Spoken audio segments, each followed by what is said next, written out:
زما نوم نیک محمد مجاهد د پکتیکا ولایت د اورګون اوسېدونکی یم د ډاکټرز ټرانسپورټ شرکت مسؤل یم او ډېره زیاته مننه چې موږ ته وخت راکړ. تولید چې دی د وطني تولید دی د وچو میوو څخه یو ډول بشپړه قوي غذا جوړوو چې نوم یې دی ډاکټرز ټرانسپورټ. په ترکیب کې چې دی بادام دی، پسته ده، کاجو دی، جلغوزه ده، شودې دي، عسل دی، اوبي کمپلیکس دی.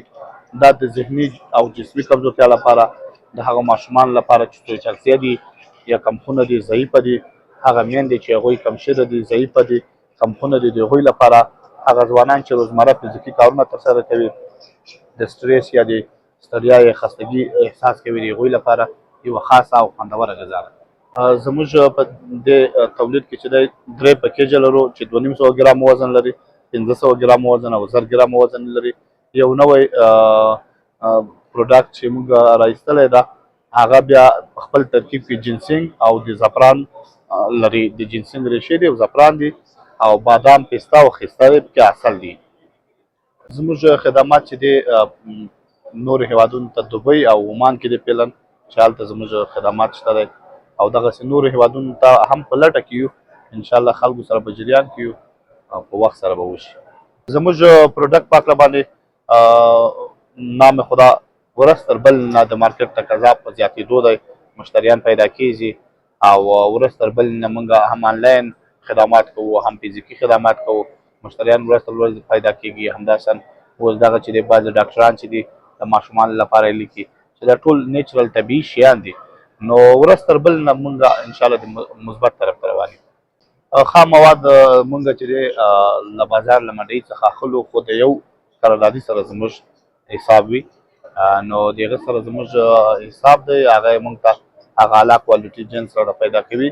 په دې کې که بیا مطلب په کوالټي کې کوم ضعیفوالی راشي، د هغه تاوان یا نقص په هغه قراردادي باندې راځي. دا چې دا فارموله یوه امریکن خارجي فارموله دی او موږ دا د یو اس آی ډي ډونر په مرسته باندې د سید حمید چوکاټ کې رایګان ورکوله. نو هغه ډونر چې کله خپل مالي ملاتړ بند شو، نو موږ دا وغوښتل چې دا موږ خپله د خپلو وطني میوو څخه د یو نوي نوښت په توګه باندې بازار ته راوباسو. هغلته به سویابین ول او مثلا سوی فلاور اوړه به ول، په اوله کې بادام او شودې به وي. نو موږ دا نوښت وکړ، دا فکر مو وکړو چې افغانستان ډېره وچه میوه لري، راځئ چې دغه وچ میوې څخه یو بل نوښت راوړو.